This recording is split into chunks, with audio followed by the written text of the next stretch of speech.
Buenas tardes. Buenas tardes a todos y todas. Es un verdadero placer darles la bienvenida a esta nueva edición de la Expo Posgrado 2024. Mi nombre es Silvia González, soy la decana de la Facultad de Ciencias Sociales y Humanidades de esta universidad y los acompañaré durante estos ciclos de conferencias para escuchar a los disertantes y las consultas que tengan los participantes. En la jornada del día de hoy se brindarán una serie de conferencias virtuales diseñadas para enriquecer sus conocimientos y ampliar sus horizontes académicos.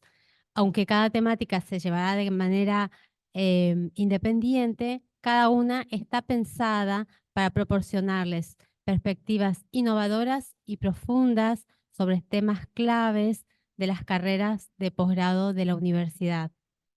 Tenemos el honor de contar con una destacada disertante, la doctora Beatriz Greco, quien nos hablará sobre las instituciones en movimiento, intervenir, interrogar, interrumpir, hacer escuela desde la perspectiva psicológica y psicopedagógica. Un tema de crucial importancia y relevancia en la actualidad en esta carrera que es la especialización en intervenciones psicoeducativas. Les cuento un poquito. Beatriz Greco es licenciada en Psicología, licenciada en Psicopedagogía y doctora en Filosofía y Ciencias Sociales. Cuenta con gran trayectoria como docente universitaria de grado y posgrado, así como con numerosas participaciones en investigación, en conferencias y publicaciones científicas. Actualmente se desempeña como directora de la especialización en intervenciones psicoeducativas en la Universidad de la Cuenca del Plata. Su amplia experiencia y profundo conocimiento en esta área nos ofrecerán una perspectiva valiosa y enriquecedora que no solo nos informará, sino que también nos inspirará a reflexionar y a profundizar en nuestros propios estudios y prácticas. Bueno, sin más preámbulos, le doy la palabra a la doctora Beatriz Greco. Al finalizar la disertación, van a tener la oportunidad de activar sus micrófonos o dejar sus consultas en el chat. Buenas tardes y bienvenidos. Hola, buenas tardes. ¿Cómo están? Muchísimas gracias por la presentación. Eh, eh, bueno, en principio,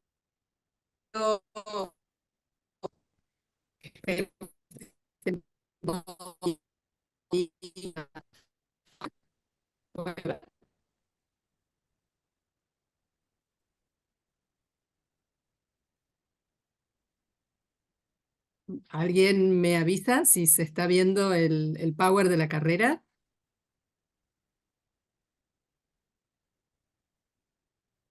Sí, sí, se ve. Muchísimas gracias. Hola Franco, ¿cómo estás?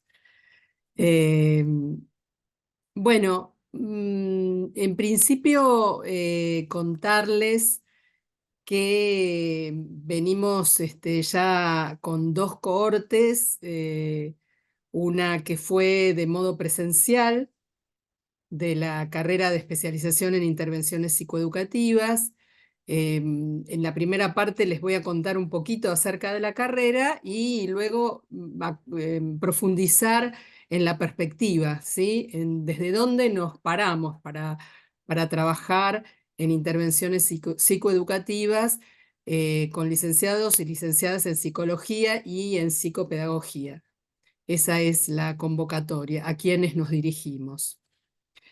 Entonces les decía, la primer cohorte se inició de manera presencial, pero rápidamente la pandemia y el aislamiento preventivo y obligatorio nos obligó a trabajar de manera digital. No obstante, ahí hubo una ganancia porque finalmente todo lo que aprendimos a trabajar durante la pandemia se transformó luego en una carrera digital y con la rápida aprobación de la CONEAU y, por supuesto, yo creo que con la enorme valoración del equipo docente, ¿sí? Les cuento un poco por qué diseñamos esta carrera. Siempre agradezco a la Universidad Cuenca del Plata, a posgrado, la convocatoria. Y la sensibilidad para comprender que el ámbito de la intervención psicoeducativa y del trabajo que hacemos dos profesionales que venimos de la psicología y la psicopedagogía, tiene aún, yo diría, a nivel del país, un área de vacancia. ¿Mm? Muchos y muchas de nosotras nos formamos en la psicología y en la psicopedagogía, pero desde abordajes a lo mejor clínico individuales, ¿sí? Nos preparamos de manera exhaustiva, a lo mejor para trabajar en consultorio, pero no necesariamente en las instituciones educativas, ¿sí? En mi experiencia, yo soy docente de la Facultad de Psicología de la UBA, doy psicología educacional allí, soy adjunta. Bueno, es la única materia que nos aproxima a psicólogos y a psicólogas a la escuela, particularmente al ámbito escolar y a la educación. Entonces, aparece, y somos muchos a la vez, y muchas psicólogas y psicólogos que trabajamos en educación. A nivel del país, ustedes saben que en todas las provincias hay equipos de apoyo, equipos de orientación, formas de acompañamiento a las escuelas y a los sujetos, por supuesto, que atraviesan las trayectorias educativas. Entonces, la pregunta es, ¿cómo nos formamos? ¿Cómo llegamos? Formándonos, ¿sí? No, por supuesto que la experiencia, y a mí me pasó, trabajando muchos años en un equipo de orientación en la ciudad de Buenos Aires, mi experiencia me llevó a construir un marco, mi experiencia y la de mis colegas, por supuesto, ¿no? Nunca las trayectorias son en soledad y en aislamiento. A construir intervenciones pensadas para las instituciones educativas, que sean situadas en las instituciones, sabiendo que allí los sujetos atraviesan, por supuesto, con su psiquismo, pero con una subjetividad que se construye en las instituciones educativas. Por lo tanto, las instituciones educativas no son un escenario secundario, un paisaje de los sujetos, nos constituyen.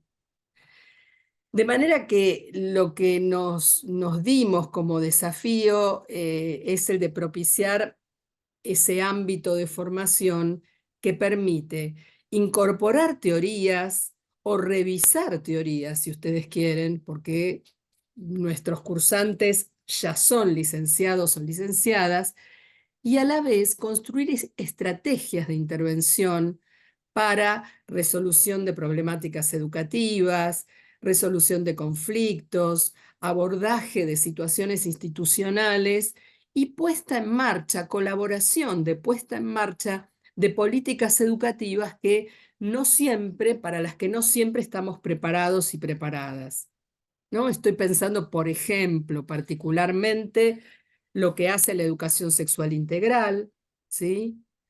Tema que muchas veces convoca a psicólogos y psicólogas, pero bueno, que requiere, ¿no? A partir de la ley de ESI del 2006, que requiere un conocimiento profundo de cómo es la institución educativa y el equipo docente el que se hace cargo de una línea de trabajo en este sentido.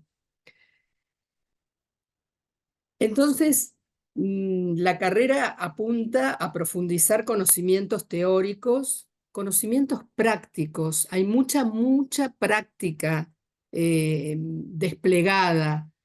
Hay normativa. Desde hace unos años, los psicólogos, psicólogas, psicopedagogos, los equipos de orientación, digamos, contamos con una normativa nacional que por una resolución, la 239, en su anexo 2 del Consejo Federal de Educación, por primera vez el Ministerio de Educación, en aquel momento, ya no más ministerio, mira al conjunto de psicólogos, psicólogas, psicopedagogos, trabajadores sociales, en su incorporación, los piensa incorporados al sistema educativo. De hecho, lo estamos.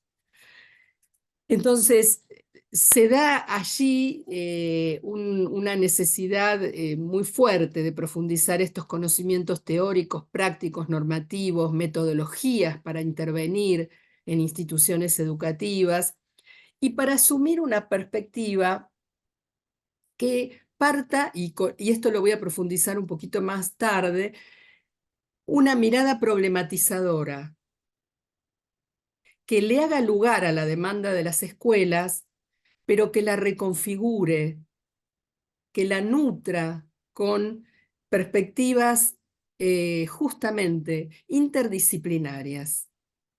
Por lo tanto, lo que necesitamos son herramientas para analizar esas demandas, que generalmente recibimos equipos de orientación, psicólogas, psicólogos, psicopedagogas, y modos posibles de construir objetos de intervención. No queremos justamente, o queremos desplazarnos, enriquecer esa mirada que tantas veces prevalece en el sistema educativo, que es la derivación. La derivación y el cierto desentendimiento de aquello que la institución está demandando y reclamando. Una demanda que muchas veces viene signada por listados de chicos problemas o necesidades de acompañamiento en inclusiones, por supuesto demandas válidas, pero que requieren de nuestro trabajo para reconstruir ahí un objeto de intervención y por supuesto de dispositivos. Bueno, les cuento brevemente cuáles son los seminarios que aportan a esta perspectiva institucional que les estoy contando y que, bueno, a mi entender, tiene el lujo de contar con profesionales de muchísima experiencia, autores de textos que trabajan, ¿no?, sobre esta perspectiva. No estoy hablando de mí en particular, pero bueno, yo arranco la carrera, digamos, con este seminario sobre construcciones desde la psicología y la psicopedagogía en educación, y pongo el foco en particular en esa dimensión institucional de la intervención. ¿De qué hablamos cuando hablamos de dimensión institucional? Y ahora voy a trabajar un poquito esto, ¿no? ¿Qué decimos cuando decimos institución? La dimensión institucional tiene que ver con poner en movimiento y transformar, ¿no? Generar transformación en las instituciones. Bueno, de eso trata mi seminario. Haberbuch, Gerardo, toma las infancias y adolescencias, las teorías y las prácticas y las políticas contemporáneas, tanto a nivel nacional como internacional, para conocer, para enfatizar una perspectiva de derechos. Daniel Korenfeld también se para en un pensamiento y en un despliegue que él hace particularmente desde el psicoanálisis en torno a la subjetividad de las instituciones. Julián Grunín nos trae el abordaje terapéutico de los problemas de aprendizaje, pensado siempre en articulación con las instituciones. Cuando yo lo que les proponía recién es sostener de alguna manera una mirada crítica acerca de la pura demanda de derivación, ¿sí? La derivación como único mecanismo de trabajo con los equipos de orientación, no me refiero a que justamente no tenga que haber derivaciones y que no trabajemos desde las escuelas con profesionales que atienden alumnos y alumnas, a estudiantes en procesos clínicos, en procesos terapéuticos.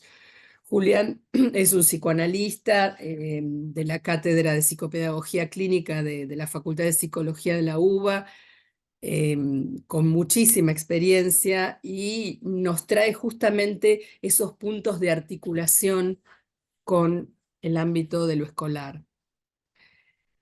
Si hablamos del ámbito de lo escolar, no podemos dejar de lado lo que hace a conocimientos que no siempre tenemos los psicólogos, psicólogas, psicopedagogos y psicopedagogas en torno a qué es enseñar y qué es evaluar, ¿no? Entonces, ahí tenemos una pedagoga, Mirta Gerbitz, que trabaja en su seminario todas estas cuestiones. Virginia James nos trae otra perspectiva, ¿sí? Que es la de la neurociencia cognitiva en vínculo con el aprendizaje y que ayuda a nutrir, a enriquecer todo aquello que hace a los procesos de aprendizaje, desde particularmente la neurociencia con una mirada amplia. Finalmente, la carrera justamente finaliza con una práctica profesional a cargo de Carga Lanza y Natalia Blengino, y un taller de TIF, de producción del trabajo final integrador. La práctica profesional se realiza en instituciones con las que la universidad cuenta y tiene ya realizados convenios, con tutorías que se hacen, por supuesto, desde el espacio de la práctica profesional, y tutorías y acompañamientos desde las instituciones. El trabajo final, entonces, está a cargo de Gabriela Levalli y Natalia Petric, y me están faltando algunos seminarios que toman, bueno, se ve que me quedé sin una de las filminas, pero que toman en particular temáticas como la convivencia escolar, la discapacidad y los procesos de inclusión, a cargo de Andrea Pérez, la convivencia a cargo de Sofía Adinolfi. Y finalmente, bueno, hay una elaboración de un trabajo final que se presenta y que es leído por un equipo y acompañado por nosotros y nosotras como equipo de la carrera. La estructura, en este caso, por supuesto, la carrera sostiene la cantidad de horas requeridas para una carrera de especialización, con 375 horas reloj y módulos de 15, de 30, de 45 horas. Y en este caso en particular, vamos a reducir el tiempo, ¿sí? Esta carrera en la cohorte actual la está haciendo en 2 años, y en la tercer cohorte que estamos abriendo en este momento, se va a desplegar en 13 meses.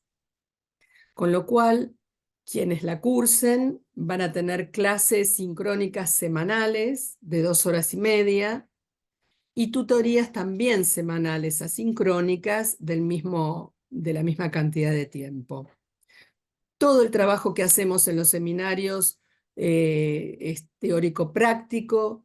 Siempre hay un fuerte trabajo de acompañamiento a la lectura de los textos y de análisis de situaciones, de casos, de proyectos, bueno, mirando permanentemente los espacios de la práctica.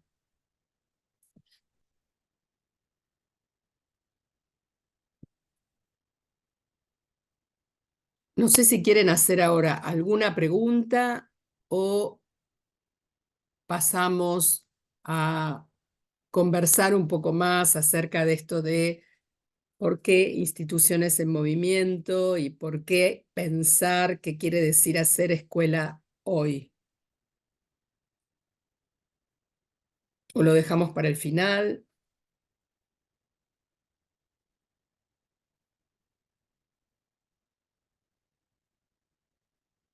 Podemos avanzar, doctora. Las preguntas las podemos dejar para el final, salvo que alguien tenga alguna pregunta puntual a medida que desarrolle el tema. Bueno, de acuerdo. Entonces queda presentada la carrera, seguramente va a haber algunas cuestiones que no desplegué y ustedes quisieran que lo haga. Así que bueno, anótenlo y lo volvemos a retomar, ¿no?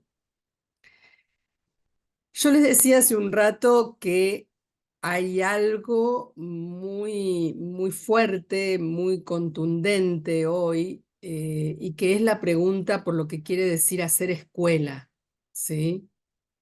Nuestro tiempo histórico, y lo dicen los estudiosos de los más diversos campos disciplinares, de la filosofía, la sociología, la psicología, bueno, estamos en un tiempo de declive de las instituciones. Hay algo en esa fortaleza, ya desde el sociólogo Bauman, ¿no? Que nos hablaba de la solidez de las instituciones y la fluidez que ha producido este tiempo histórico por diversas cuestiones que tienen que ver con lo político, con lo económico, con lo social.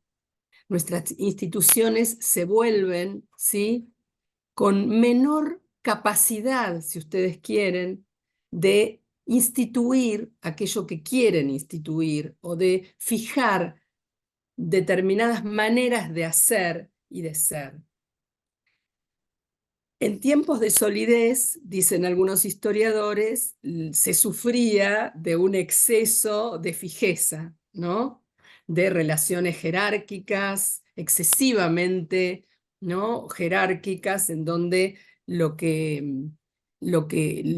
prevalecía era una perspectiva disciplinaria. Tal vez hoy, ¿no?, dice Mariana Cantarelli, mientras en otro momento sufríamos porque la solidez institucional no nos dejaba mover de nuestros lugares, hoy sufrimos de excesiva fluidez. Todo se mueve. Los lugares están cuestionados. Yo he trabajado durante mucho tiempo, lo sigo haciendo, el concepto de autoridad pedagógica. Y aparece permanentemente en las investigaciones la afirmación de docentes y profesores, profesoras, de el experimentar una pérdida de autoridad, una crisis de su lugar, una crisis de reconocimiento. Podríamos decir que algo similar ocurre con las instituciones y las instituciones educativas que, bueno, continúan pensándose como ese lugar al que las familias pueden dirigirse, con quien pueden contar, pero donde los reclamos, las demandas, la conflictividad, ¿sí?, atraviesa todo el tiempo ese campo de práctica y de pensamiento que es la escuela. Por lo tanto, yo les diría que la gran pregunta hoy es ¿cómo seguimos haciendo escuela? Si acordamos en que la educación requiere de esos espacios tan particulares como las escuelas, porque fíjense que las escuelas son construcciones históricas.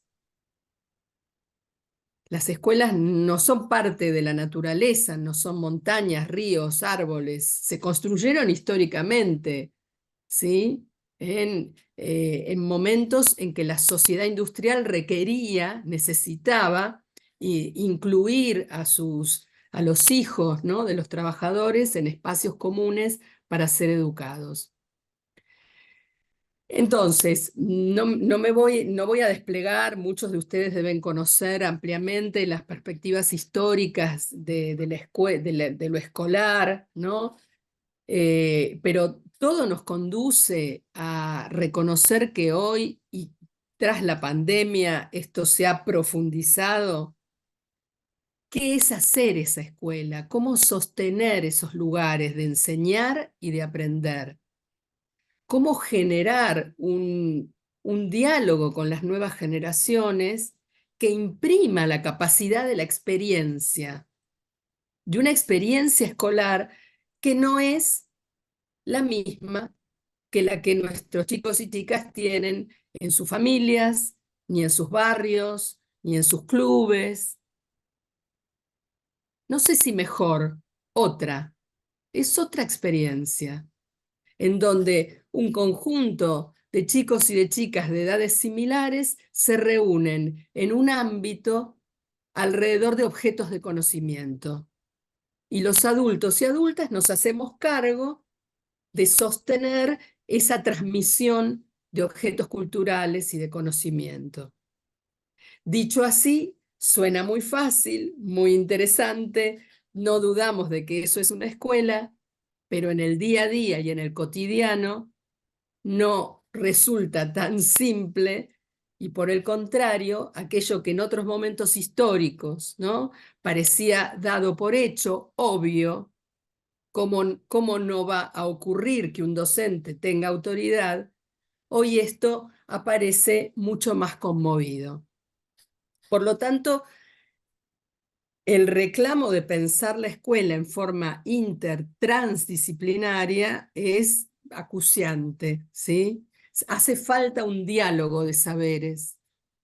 Y la psicología y la psicopedagogía, con nuestros objetos específicos, el aprendizaje y las subjetividades, viene a trabajar en ese entre instituciones y sujetos.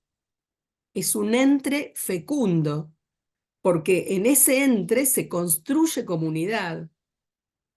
Si no, bueno, claramente, ¿no?, nos podríamos quedar cada uno de nosotros, como lo hicimos en pandemia, cada uno en su casa, haciendo homeschool, ¿no?, como muchas veces se piensa, cada niño, cada niña, cada adolescente con un programa de aprendizaje autoasistido y listo.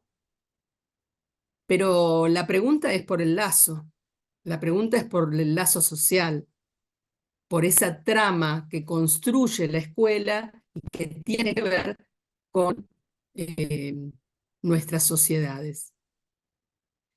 Entonces, la propuesta es pensar que ninguno de nosotros, nosotras, nuestros chicos, nuestras chicas, nuestras subjetividades se construyen, por supuesto, con componentes biológicos, psicológicos, familiares, sociales, económicos, políticos, y a la vez hay instituciones allí que están en construcción porque nuestras subjetividades están en movimiento.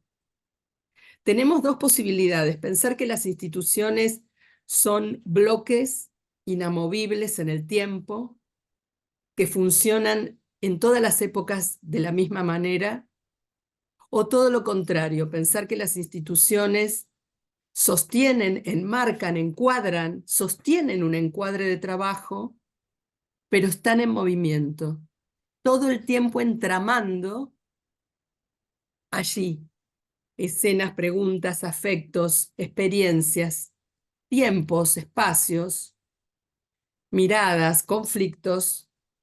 Los conflictos no como algo que debiera erradicarse de una vez y para siempre, sino justamente como un motor de cambio, como aquello que tenemos que escuchar, que hacerle lugar, que poder transformar en todo caso con la participación de todos, los chicos y las chicas incluidos. Y ahí hay un enorme desafío. Y la psicología y la psicopedagogía tienen mucho, pero mucho, para ofrecer en torno a cómo pensar la convivencia, cómo construirla, cómo avanzar en programas, proyectos de educación sexual integral, que estén a cargo de los docentes, que no necesariamente requieran especialistas. Hace 20 años, ¿no?, en un equipo de orientación, a mí y a mis colegas nos llamaban porque éramos los especialistas en educación sexual. No sé si éramos los especialistas. Habilitábamos un diálogo con los y las chicas en donde era posible pensarse como sujetos sexuados, en vínculos. Bueno, un poco la imagen, y a mí me gusta mucho pensar con imágenes, tiene que ver con incorporar, ¿no?, esta idea o poner a discutir esta idea de una institución, de las instituciones como construcciones, claramente, ¿no?, que están ahí ya con condiciones dadas, edificios, normativas, formas de hacer, diseños curriculares, cargos designados, bueno, todo lo que ustedes saben que ya contiene una escuela, pero la pregunta es ¿qué hacemos con eso? ¿Qué hacemos con todos esos elementos hoy? Yo uso mucho esta imagen para, para pensar la autoridad, pero también les diría que nos ayuda a pensar la institución. Si alguien tiene ganas de escribir, ¿qué le sugiere este cuadro de René Magritte? Ahí está el chat para invitar a pensar algunas cuestiones. Es un pintor, ¿no es cierto? Un pintor que mira un huevo y pinta un pájaro. ¿A qué alude? ¿Qué nos dice? ¿Qué nos quiere decir el pintor? No lo sabemos, ¿no? Como toda obra de arte, no hay una linealidad. Nadie podría decir de una vez y para siempre qué quiso decir Magritte. Bueno, ahí está la potencia del arte. Nos hace pensar. En educación algo de Doctora, esto pasa. Sí, ahí en el chat le dejan algunos comentarios en relación a la imagen. Franco nos dice que la imagen le remite al crecimiento. Ana comenta acerca de si se trata de la transformación. buenísimo, Crecimiento y transformación son las palabras. buenísimo. Crecimiento, transformación, y uno podría decir que no se dan, comillas, naturalmente, ¿no? Porque hay una mirada ahí que construye, en todo caso, ese pasaje, esa trayectoria del huevo al pájaro. Y bueno, por motivos que tienen que ver con mi objeto de estudio y mi tesis de doctorado, ¿no? Uno podría recurrir, por ejemplo, a la filosofía. Hannah Arendt dice que la autoridad es fundar y hacer crecer. Es justamente hacernos cargo de un crecimiento que no es propio, que no nos pertenece, le pertenece a un otro, pero que sin esa mirada, sin la mirada del otro, de un adulto, de una adulta, no se produce. Desde la psicología y el psicoanálisis sabemos muy bien lo que acontece cuando un niño o una niña no cuenta con esa mirada adulta, ¿sí?, para su despliegue subjetivo. Incluso las experiencias más tremendas, ¿no?, del hospitalismo o las experiencias en donde pequeños niños o niñas se encuentran a lo mejor con los cuidados básicos garantizados en un hospital, pero no tienen, ¿no?, quien sostenga, quien acompañe, quien mire, quien hable. Recuerdo en el Holding de Winnicott, en el andamiaje, ¿no?, de Vygotsky, de Brunner, en esa posibilidad de que alguien proyecte. No serás solo o toda la vida un huevo, serás una paloma.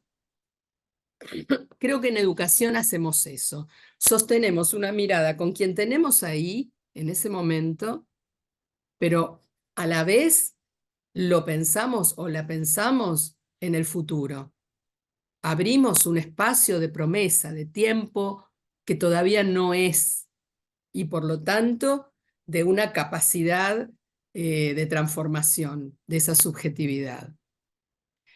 En ese sentido, somos muy críticos, muy críticas de los modos diagnósticos que obstruyen la posibilidad de pensar a ese otro, a ese niño, esa niña que están en desarrollo, como, bueno, alguien que no sabemos hasta dónde va a llegar, cómo va a ser, en qué se va a transformar.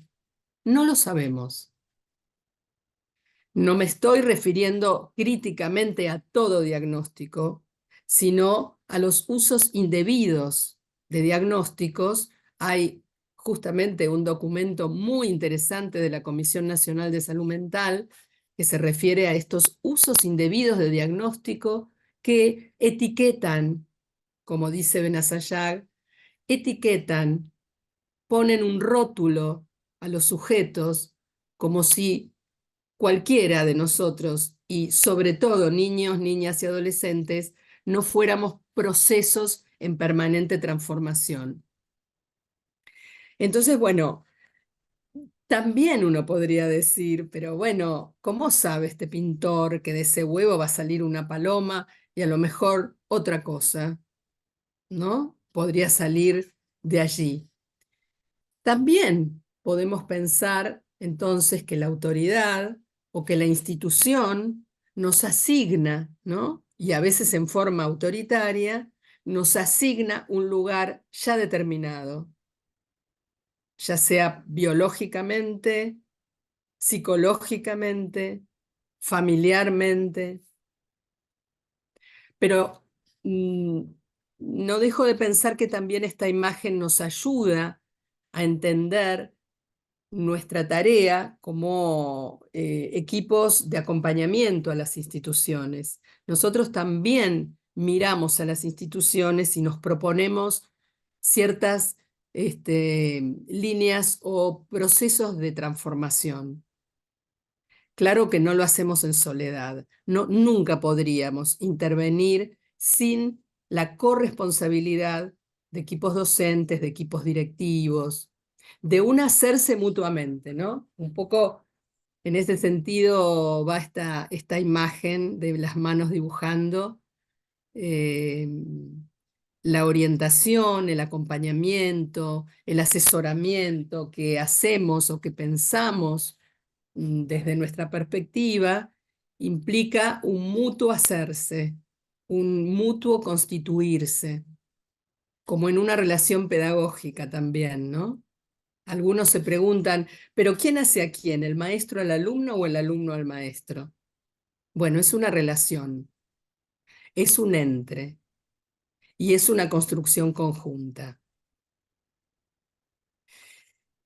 Y ya con esto voy cerrando para poder dar lugar a preguntas, a lo que ustedes quieran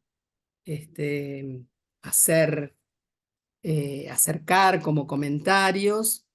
¿Cuáles son las dimensiones, ¿no?, de esta institucionalidad en movimiento que proponemos pensar?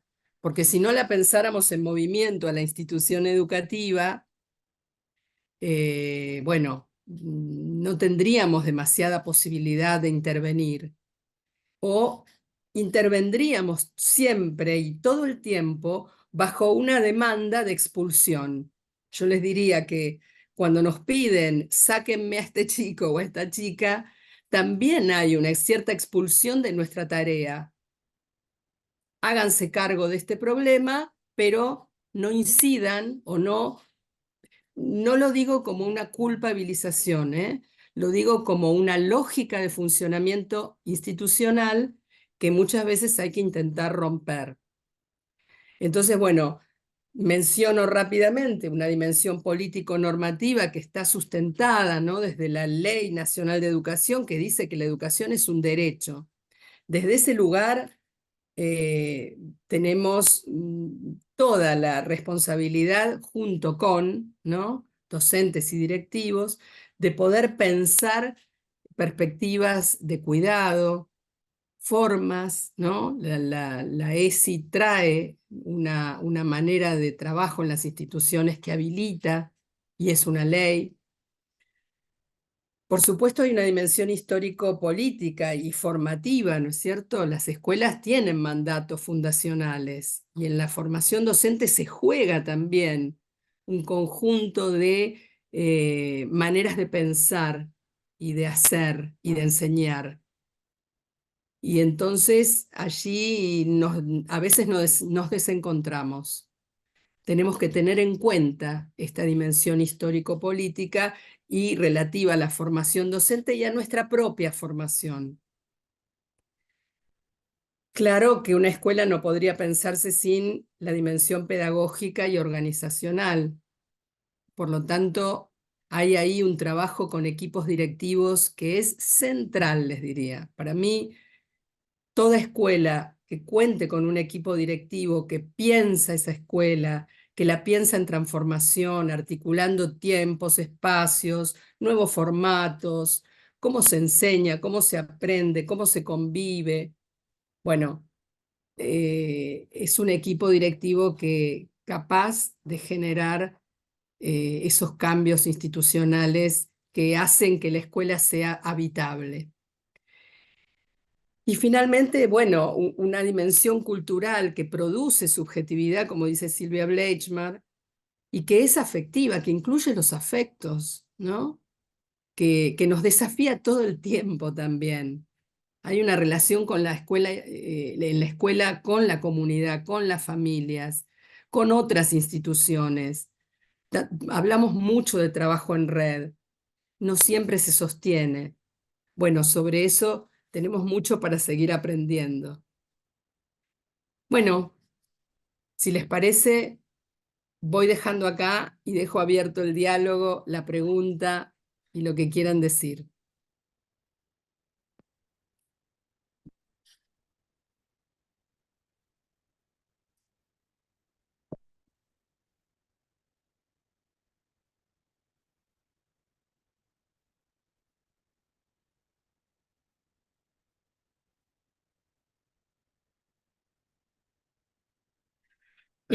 Anímense, escriban o hablen, abran el micrófono, tomen la palabra.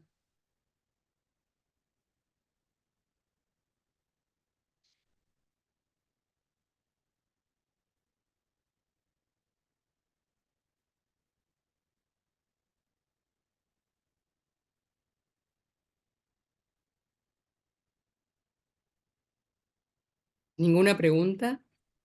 ¿Está todo claro?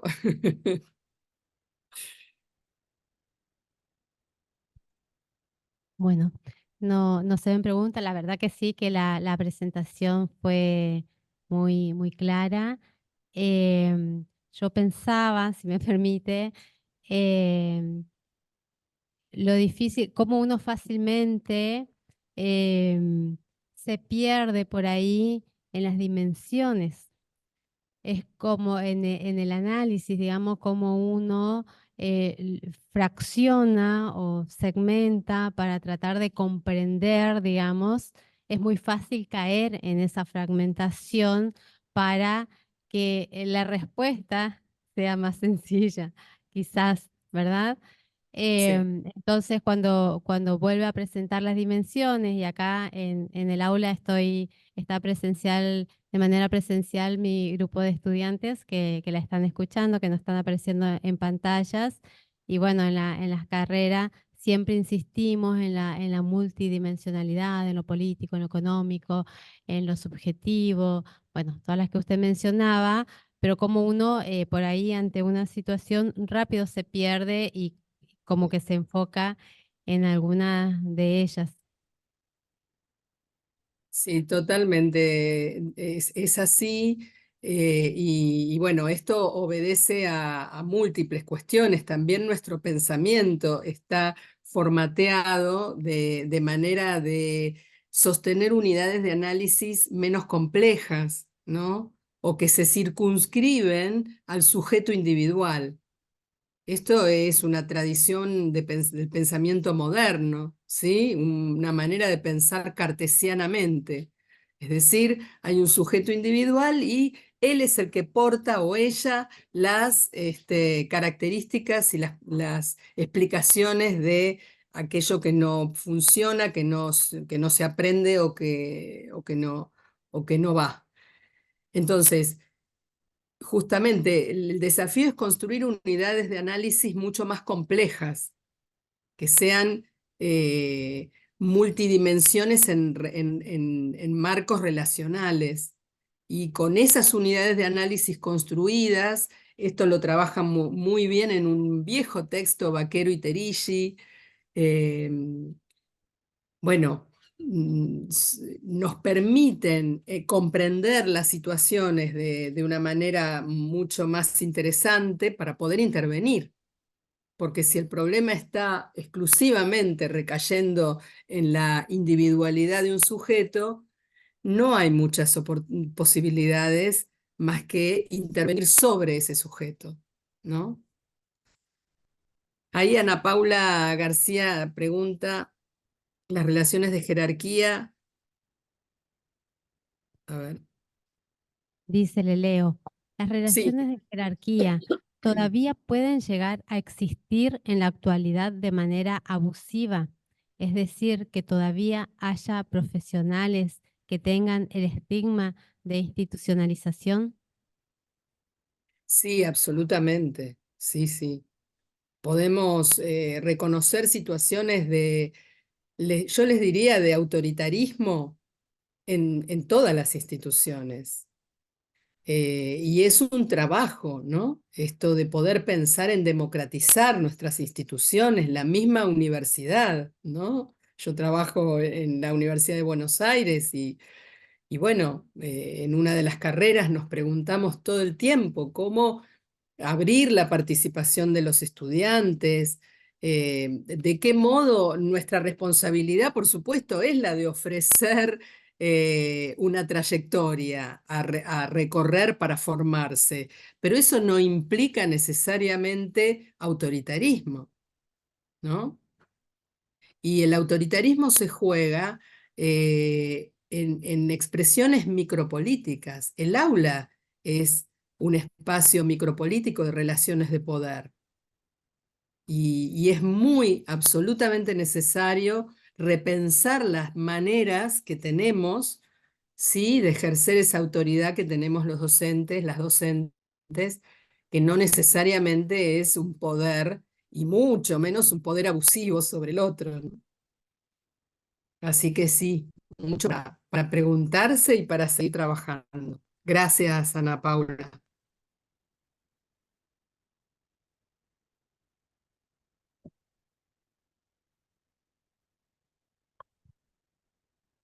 ¿Alguien más que quiera sumar algún comentario, alguna pregunta?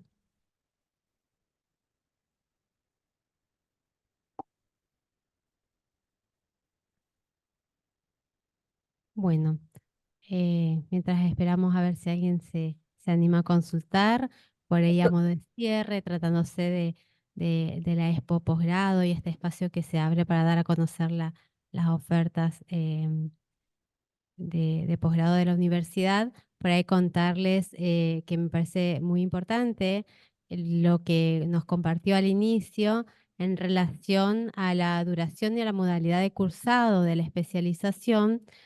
Por supuesto que es una especialización en intervenciones psicoeducativas que tiene acreditación de CONIAU, pero además recordar que es 100% digital, que está aprobada, y además en esta nueva propuesta de cronograma de cursado tiene una duración de 13 meses, así que, bueno, eso también es súper positivo y permite proyectar a un corto plazo, porque por ahí cuando uno emprende una carrera de posgrado dice, bueno, ¿qué voy a hacer de acá a 2 o 3 años? No sé, no se anima a iniciar, pero bueno, al tener otros tiempos, por ahí uno se puede proyectar también para iniciarla, ¿verdad? Sí, así es, ¿no? Me parece que es interesante, es tal vez más intensa, ¿no? Pero pero también favorece el sostenimiento, ¿no? En un año poder realizar una carrera de posgrado con los profesionales que les acabo de comentar, que ya además hemos transitado 2 veces la experiencia de estos seminarios, conocemos el campo, contamos no solo con las teorías, sino con las prácticas. ¿Qué tal? Buenas tardes. Hola, buenas tardes. Buenas tardes. Buenas tardes a todos. Bueno, ahí se está sumando el doctor Carotti. En breve, enseguida, en 10 minutitos, vamos a iniciar con la presentación de la maestría en psicoanálisis. Así que bueno, doctora, Sí. si no hay más preguntas, si quiere a modo de cierre, dejar algún comentario y podemos ir finalizando, si le parece. Bueno, cómo no. De verdad que para mí esta es una experiencia de coordinación, como les decía antes, de una carrera que reclama la articulación transdisciplinar de distintos enfoques, ¿no? Ustedes habrán visto cómo para mirar una escuela y a la vez mirar y trabajar con las subjetividades que se construyen ahí, bueno, hace falta, se requiere poder conocer y profundizar en términos de enfoques psicoanalíticos, neurocognitivos, institucionales, pedagógicos, psicológicos. Todos esos elementos confluyen no en obviamente en una sumatoria de conocimientos, sino en una construcción de una posición. Me parece que apuntamos a eso, a trabajar en una posición profesional que permite leer las instituciones educativas e intervenir en ellas en corresponsabilidad con quienes la habitan todos los días, ¿no? Bueno, nada más que eso. Muchísimas Bueno, gracias. muchas gracias. Aplausos a usted. Gracias por compartir. Gracias. Las personas que estén interesadas en esta especialización pueden ingresar a www.ucp.edu.ar, posgrados, comunicarse, dejar un mensaje y se van a estar comunicando con ustedes. También por ahí, si algunas personas o instituciones están conectadas, también se pueden comunicar para formalizar convenios institucionales y también les vamos a compartir cuáles son los beneficios a los que pueden acceder a partir de esos convenios para cursar estas carreras. Bueno, muchas gracias. Buenas tardes. Buenas tardes. Muchísimas gracias.